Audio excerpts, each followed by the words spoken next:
मैं 18 साल की खूबसूरत लड़की थी। एक दिन 2 गुंडे हमारे घर आए और मुझे उठाकर ले गए और मुझे कोठे पे बेच दिया। मुझे कोठे पे आए 10 दिन हो गए थे, लेकिन किसी ने भी मेरी तरफ आँख उठाकर नहीं देखा था।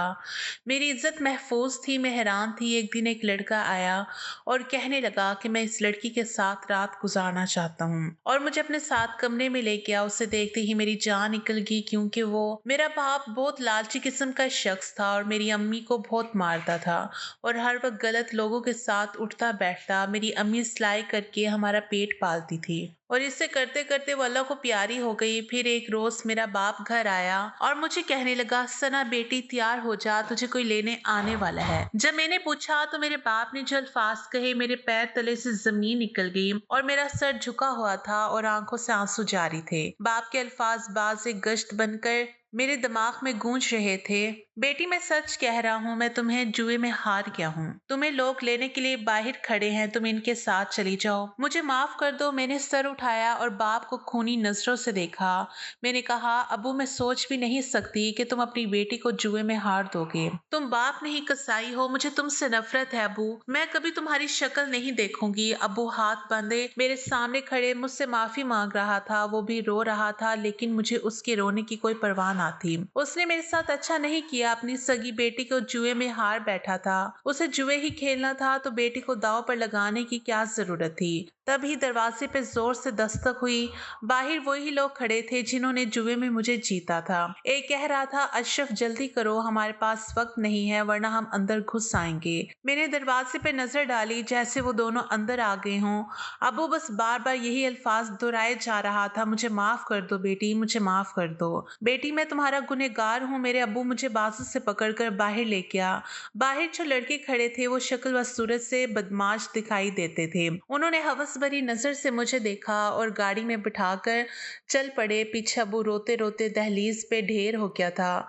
मुझे अपनी इज्जत खतरे में लग रही थी। उन दोनों लड़कों की नजर मुझे अपने वजूद में गिरती हुई महसूस हो रही थी। मेरा बाप एक जवारी था, उसे जुए की बहुत बुरी लत लग गई थी। जुए की वजह से वो घर का आधा सामान बेच चुका था। जो बचा था वो भी बेचने का इरादा रखता था, लेकिन सामान बेचने के बजाय अपनी बेटी को जुए में हार गया था। मेरी अम्मा अब्बा की सादत को दिल से लगाकर फौत हो चुकी थी। मैं अपने अब्बू की इकलौती बेटी थी। दोनों लड़के मुझे कोठे पे ले गए और कोठे की नायिका को फरोख्त कर दिया। वो पैसे लेकर खुशी खुशी चले गए। तो नायिका ने एक लड़के को बुलाया और कहा, इसे लड़कियों वाले कमरे में ले जाओ, आज से ये यहीं रहेगी। नायिका बड़ी खौफनाक शक्ल की औरत थी, बहस की तरह पली हुई, चेहरा मेकअप से भरा हुआ था। मैं डरती डरती उस लड़के के साथ एक कमरे में गई। वहां बहुत सी लड़कियां मौजूद थी जो सपाट नजरों से मुझे देख रही थी। मैं एक चारपाई पे बैठ गई और सिसकने लगी। लड़कियां मुझे अजीब से नजरों से देख रही थी। उनकी नजरों में मेरे लिए तरस की एक रमक भी ना थी। शायद एक लड़की को मुझ पे तरस आ गया था। वो उठकर मेरे पास आई और कहने लगी, बहन, यहाँ जो भी लड़की आती है उसका रोना फजूल है, इसलिए तुम भी ना रो और सब्र से काम लो। उसकी बात दुरुस्त थी, लेकिन मैं क्या करती। मेरा दिल चाह रहा था कि मैं इतना रोऊं कि रोते रोते मेरा दम निकल जाए। मेरे बाप ने मुझे जुए में हार दिया था। कैसा बाप था जिसे अपनी बेटी पे जरा भी तरस ना आया था। मुझे मालूम था कि कोठों पर मुजरों के अलावा जिस्म फरोशी का काम भी होता है। वहाँ जितनी भी लड़कियां थी सब जिस्म फरोशी करती थी। कुछ ही देर हुई तो वो लड़का आया और मेरी तस्वीर बनाकर चला गया। मैंने लड़की से पूछा, उसने मेरी तस्वीर क्यों बनाई है? तो कहने लगी, गाहक आएंगे तो नायिका उन्हें सब लड़कियों की तस्वीर दिखाएगी, जिसको जो लड़की पसंद आएगी वो उसी के साथ रात गुजारेगा। ये सुनकर तो मेरी रूह लरज उठी। जिस्म फरोशी के तस्वुर से ही मुझे घिन आने लगी। रात हुआ तो वो लड़का कमरे में आया और एक लड़की का नाम पुकारा, परवीन आ जाओ। परवीन नामी लड़की उसके साथ चली गई और मैं थर थर कांपती रह गई। मुझे डर था कि अभी अभी वो लड़का सलीम दोबारा आएगा और नाम पुकारेगा। हो सकता है इस बार वो मेरा नाम पुकारे। मैं अल्लाह से दिल ही दिल में दुआ मांग रही थी कि मेरी बारी ना आए। थोड़ी देर के बाद सलीम आता और नाम पुकारता। मतलूबा लड़की उसके साथ रवाना हो जाती। इसी तरह बारी बारी सारी लड़कियां कमरे से चली गई और आखिर में मैं बच गई। मैं समझ गई थी कि अब आखिरी गाहक आएगा तो सलीम मुझे ले जाएगा। इसी ख्याल से ही मैं कांपती रही। किसी गैर मर्द के छूने के तस्वुर से ही मेरी रूह फना हो जाती थी। सारी रात गुजर गई, लेकिन मेरे लिए लिए गाहक ना आया, मैंने अल्लाह का शुक्र अदा किया कि उसने मेरी इज्जत महफूज रखी थी। यह अल्लाह का मुझ पे खास करम था। अनजान जगह थी इसलिए रात भर नींद भी ना आई थी। सुबह हुई तो सब लड़कियां बारी बारी आकर अपने बिस्तर पे सो गई। सारी रात जागने की वजह से मुझे भी नींद आ रही थी, इसलिए मैं भी सो गई। दोपहर के 2 बजे का वक्त था जब सलीम ने आकर सब लड़कियों को जगाया, लेकिन मुझे ना जगाया। पता नहीं क्यों शाम हुई तो नायका कमरे में आई और सख्त लहजे में पूछने लगी रात की इस लड़की की तबीयत खराब थी। सब लड़कियों ने एक दूसरे की तरफ देखा था, तभी एक लड़की ने मेरी तरफ इशारा करके बताया तो नायका मेरे पास आई और मुझे सर तक पांव गौर से देखने के बाद कहने लगी, देखो लड़की, मैंने तुम्हें भारी कीमत दे के खरीदा है, इसलिए तबीयत की खराबी के बहाने नहीं चलेंगे। तुमने हमेशा यही रहना है और मैं जो कहूंगी तुम्हें करना पड़ेगा, वरना तुम्हारे लिए अच्छा नहीं होगा। बेहतर है रोना धोना छोड़ो और अपने घर को भूल जाओ। मैंने उसके सामने हाथ जोड़े और मिन्नतें की कि खुदा के लिए मुझे यहाँ से जाने दो। मैं इस टाइप की लड़की नहीं हूँ, मैं एक इज्जतदार घराने से ताल्लुक रखती हूँ। नायका ने तंजिया नजरों से मुझे देखा और सारी लड़कियों की तरफ देखकर कहने लगी, ये सारी लड़कियां भी इज्जतदार घराने से ताल्लुक रखती थी, बस अब मुझे और कुछ नहीं कहना और सुनना। आज रात एक खास गाहक आ रहा है, तुम इन सब लड़कियों में खूबसूरत है और इस गाहक को भी खूबसूरत लड़कियां पसंद हैं, इसलिए अच्छे से तैयार हो जाओ। सलीम तुम्हें नया सूट ले देगा। दूसरी लड़कियों को भी अच्छे से तैयार होने की हिदायत करती चली गई और मैं बिस्तर पर बैठकर टूट फूट कर अपनी किस्मत को रोने लगी। सलीम ने मुझे एक नया जोड़ा ला दिया था जिसे मैंने जेब तन कर लिया। मैं तैयार नहीं होना चाहती थी, लेकिन एक लड़की ने बताया कि जो लड़की नायका की बात नहीं मानती उसे कोड़े मारती है। तभी मैं डर गई थी। मैं भी दूसरी लड़कियों की तरह तैयार होकर अपनी जगह पे बैठ गई। ये सच था कि वहाँ जितनी भी लड़कियां थी मैं उनमें सबसे ज्यादा छोटी, स्मार्ट और खूबसूरत थी। इसलिए जब मैं तैयार होकर बैठी तो सब लड़कियां मुझे रश्क भरी निगाहों से देख रही थी। रात हुई और गाहकों की आमद शुरू हो गई। सलीम हस्बे मामूल कमरे में आकर लड़की का नाम पुकारता और वो उसके साथ चली जाती। नायका की बात मेरे दिमाग में गूंज रही थी कि आज रात एक खास गाहक आ रहा है, उसे खूबसूरत लड़कियां पसंद है। शायद वो मुझे पसंद कर ले और मुझे उसके साथ रात गुजारनी पड़े। वक्त गुजरता रहा और सारी लड़कियां कमरे से चली गई और आखिर में मैं रह गई। उस रात भी ऐसा ही हुआ था। मैं सारी रात जागती रही, लेकिन सलीम मुझे बुलाने ना आया। सुबह हुई तो मैंने अल्लाह का शुक्र अदा किया, उसने एक बार फिर मेरी इज्जत बचा ली थी। लड़कियों के आते ही मैं भी सो गई। अब ऐसा रोजाना होने लगा था। मेरी समझ में नहीं आ रहा था कि गाहक मुझे पसंद क्यों नहीं कर रहे थे। एक तरफ से तो ये अच्छा था, बस मेरे दिमाग में ये सोच आई थी कि मैं खानदान में खूबसूरती के लिहाज से मशहूर थी। मेरे कजिन्स मुझे रश्क भरी नजरों से देखते थे क्योंकि मेरा बाप जवारी था, शायद इसीलिए मेरा कोई रिश्ता ना आया था। बाज़ औक़ात वालिदैन के बुरे ऐब लड़की की किस्मत पर बदनुमा दाग बन जाते हैं और यही दाग उनके रिश्ते में रुकावट बन जाते हैं। मेरी माँ तो बहुत अच्छी और साबिर औरत थी, लेकिन बाप अच्छा नहीं था। अम्मा बताती थी कि अब्बा इसका कजन था, उसने बाप के कहने पर इससे शादी की थी। शादी के बाद उसका बुरे दोस्तों में उठना बैठना शुरू हो गया था, जिसकी वजह से उसे जुए की लत पड़ गई थी। कई बार वो जुए में भारी रकम में जीत कर घर आता था। माँ कहती थी कि सना के अब्बा जुआ खेलना छोड़ दे, यह हराम की कमाई है, इससे कोई फायदा नहीं होता।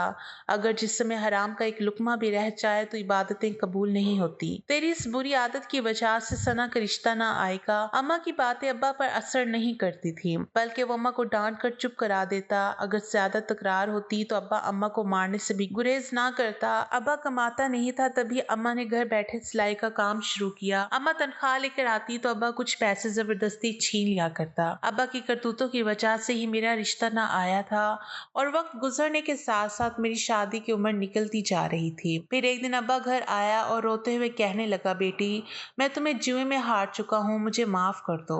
एक तो अब्बा ने मुझसे बहुत बड़ी ज्यादती की थी, फिर वो मुझसे माफी भी मांग रहा था। जब उसने मुझे जुए की शर्त पे लगाया हुआ था तो उसे उस वक्त ही सोचना चाहिए था। अब तो माफी की गुंजाइश ही खत्म हो गई थी। मैं इस कोठे से किसी तरह निकलना चाहती थी। मुझे ऐसी जिंदगी से नफरत थी। ऐसी जिंदगी से तो बेहतर है कि मैं खुद को मौत के सुपुर्द कर दूं। कम से कम जिल्लत से तो बच ही जाऊंगी, लेकिन मुझे वहां से भागने का कोई रास्ता दिखाई ना दिया था। नायका के कोठे के गेट पर 2 गार्ड्स बैठे हुए थे। मुझे कोठे पर आए 1 हफ्ता हो गया था, लेकिन अभी तक मैं किसी गाहक को पसंद ना आई थी। मैं रोजाना रात अपने बिस्तर पर जागते जागते गुजारती, फिर सुबह ही सोती। सब लड़कियां भी हैरान थी कि 1 हफ्ता गुजरने के बावजूद अभी तक मैं किसी गाहक को पसंद क्यों ना आई थी। एक लड़की ने अपनी साथी लड़की से मेरे हवाले से चाह मंगोइयां भी की थी। मैं खामोशी से सुनती रही थी। मुझे अपने घर की भी बहुत याद आती थी। एक बार भी अब्बा मुझसे मिलने ना आया था। शायद उसे मालूम नहीं था कि जिनके हाथों में मुझे जुए में हारा है वो मुझे कोठे पर बेच गई हैं। एक दिन मैंने सोचा कि मुझे नायका से बात करनी चाहिए। मैं उसकी मिन्नतें करूंगी कि मुझे यहाँ से जाने दे और मैं कोई काम वगैरह करके उसके पैसे उतार दूंगी। इससे बात करने का मौका मिला तो मैंने उससे बहुत मिन्नतें की, लेकिन नायका किसी तरह भी ना मानी, बल्कि कहने लगी कि क्या मैं बेवकूफ हूँ जो तुझे छोड़ दूं, तू मेरे लिए सोने की चिड़िया है। और कमरे में आके बहुत रोई थी, अल्लाह से मदद मांगी थी कि वो मुझे इस दलदल से निकाल दे। जब मैं रोती थी तो सलीम मुझे तरस भरी निगाहों से देखता, लेकिन बात कोई ना करता था। एक रात जब सब लड़कियां अपने गाहकों के साथ रात गुजारने कमरों में चली गई तो मैं उठकर कमरे से बाहर निकल आई। मैंने सोचा था कि शायद मुझे यहाँ से भागने का मौका मिल जाए। मैं बरामदे में पहुंची, लेकिन मुझे नायका तो कहीं ना दिखाई दी, लेकिन सलीम के साथ एक आदमी दिखाई दिया। उस आदमी को देखते ही मेरे पैरों तले से जमीन निकल गई। वो आदमी हमारे ही मोहल्ले का था। उसका नाम अरशद था। मोहल्ले में मोअज़्ज़िज़ आदमी के नाम से मशहूर था। उसकी उम्र 50 साल के लगभग थी। वो शादीशुदा और जवान बेटियों का बाप था। उसे कोठे पर देखकर उसकी सारी शराफत के पोल खुल गए थे। सलीम उसे मेरी ही तस्वीर दिखा रहा था और कुछ कह रहा था जो मैं ना सुन सकी और कमरे में चली गई। मुझे डर लगा हुआ था कि कहीं वो मेरे साथ रात गुजारने की हामी ना भर ले। वो मुझे जानता था कि मैं अशरफ की बेटी हूँ और मेरा बाप जवारी है। जब आधा घंटा गुजर गया और सलीम मुझे बुलाने ना आया तो मुझे तजस्सुस हुआ। पता नहीं सलीम ने अरशद से मेरे बारे में क्या बताया था और मेरी तस्वीर देखकर अरशद ने क्या कहा था। अगले दिन जब सलीम मिला तो मैंने उससे पूछ ही लिया। कहने लगा, तुम पूछकर क्या करोगी? वो आदमी तुम्हारी तस्वीर देखकर हैरान हो रहा था कि तुम इस कोठे पर कैसे पहुंची। मैंने उससे बताया कि तुम्हारा बाप तुम्हें जुए में हार गया था और जुआ जीतने वाले तुम्हें यहाँ बेच गए थे। तुम्हारे अलावा और कोई लड़की भी थी नहीं, इसलिए वो वापिस चला गया था। मैंने सुकून की सांस ली और पूछा कि उसने मेरे साथ रात क्यों नहीं गुजारी। सलीम ने गौर से मुझे देखा और कहने लगा, मुझे नहीं मालूम, बस कुछ दिन इंतजार कर लो। वो चला गया और मैं हैरान रह गई। सलीम की आंखों में न जाने ऐसा क्या था कि उसने मुझे सहरजदा कर दिया था। उसका ये कहना कि बस कुछ दिन इंतजार कर लो मुझे उलझन में डाल दिया था। मैं सारी रात उसकी बात पे गौर करती रह गई, कुछ समझ ना सकी। अलबत्ता मुझे सलीम की आंखों में अपने लिए मोहब्बत दिखाई देती। शायद वो मुझे पसंद करने लगा था। वो खुद भी खूबसूरत और लंबे कद का जवान था। दिन गुजरते रहे और मेरी इज्जत महफूज रही। नायका ने भी दोबारा मेरे बारे में पूछना गवारा नहीं किया था। तजस्सुस था कि बढ़ता ही जा रहा था। मेरे साथ रहने वाली लड़कियां भी हैरान थी और मुझे कुरेदने की कोशिश करती थी कि अभी तक मुझे किसी गाहक ने पसंद क्यों नहीं किया। एक रात जब सारी लड़कियां गाहकों के साथ कमरे में चली गई तो मैं कोठा घूमने की गर्ज से कमरे से बाहर निकली। बरामदे में सलीम और एक आदमी बैठा दिखाई दिए। सलीम के हाथ में मोबाइल था और वो आदमी को मेरी तस्वीर दिखाते हुए कुछ कह रहा था। आदमी के चेहरे के तासुरात बदलते जा रहे थे। मैंने उस आदमी को ये कहते सुना, नहीं भाई नहीं, मुझे मरने का कोई शौक नहीं है, मैं कल फिर आ जाऊंगा, तुम मुझे दूसरी लड़कियों की तस्वीरें दिखाना। इतना कह के वो चला गया और मैं तजस्सुस में पड़ गई। मैं सलीम से पूछना ही चाहती थी कि वहाँ नायका आ गई और पूछने लगी, हाँ भाई सलीम गा को नई लड़की पसंद आई? सलीम ने कहा कि नहीं आई और उसके पास पैसे कम थे और वो थोड़े पैसों पर लड़की के साथ रात गुजारने की जिद कर रहा था। मैं नहीं माना तो वो चला गया। सलीम के झूठ पर मैं हैरान रह गई कि तुमने ठीक किया है, अभी तक किसी मर्द ने उससे नहीं छुआ। मैं इसे किसी अमीर आदमी को पेश करूंगी तो वो इसके साथ रात गुजारने के ढेर से पैसे देगा। नायका की बात सुनकर मेरा दिल किया कि मैं उस पर झपट पड़ूं और उसका गला दबा दूं, लेकिन मैं अपने इरादे को अमली जामा ना पहना सकी और कमरे में लौट गई। मैं सलीम से बात करने के लिए बेताब थी कि उसने गाहक से क्या कहा था, कि उसने मेरे साथ रात गुजारने का इरादा बदल दिया था।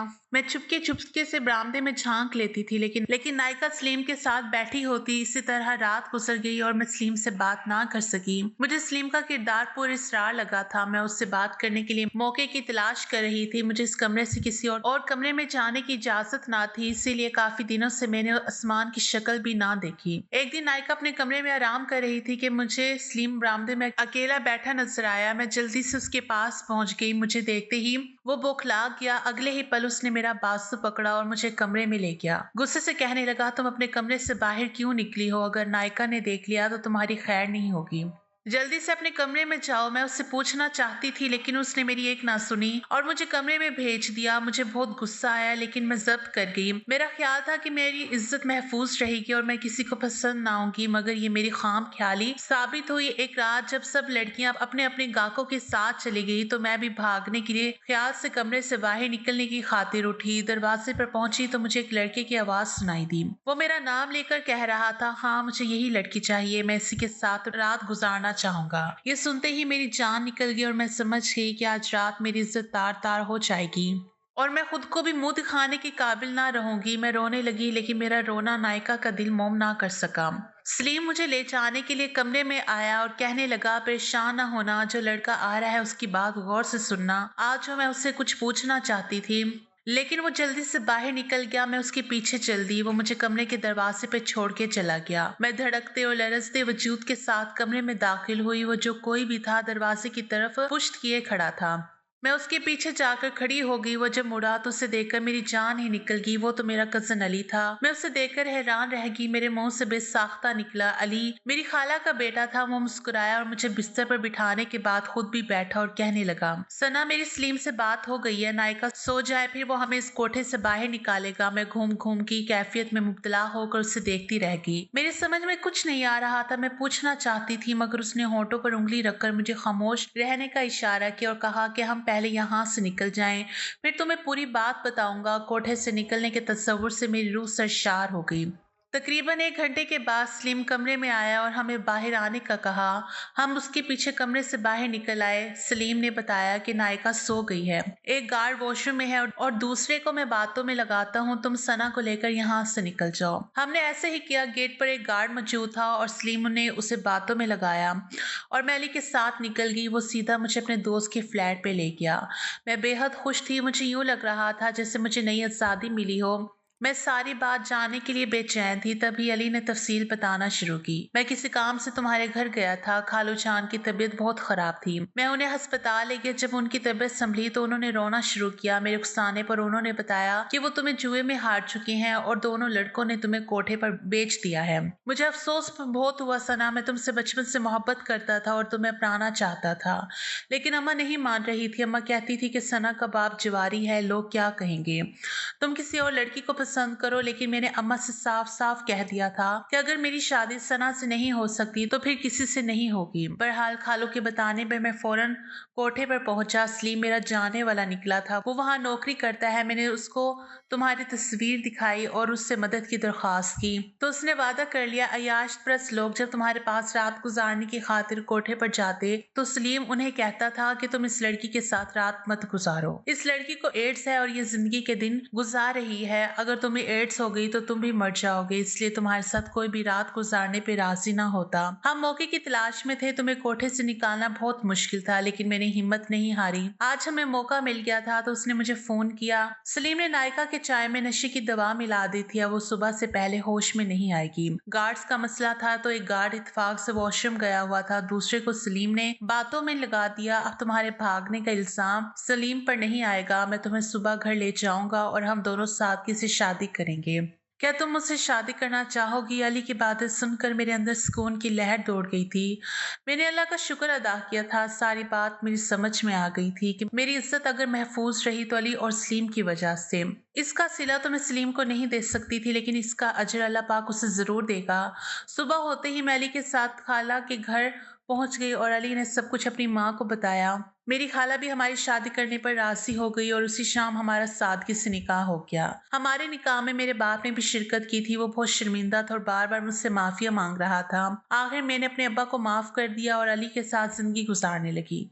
वीडियो अगर पसंद आए तो लाइक और शेयर जरूर कीजिएगा और हमारे चैनल को जरूर सब्सक्राइब कीजिएगा ताकि हर आने वाली वीडियो को नोटिफिकेशन पर वक्त आपको मिले। शुक्रिया। अल्लाह हाफिज।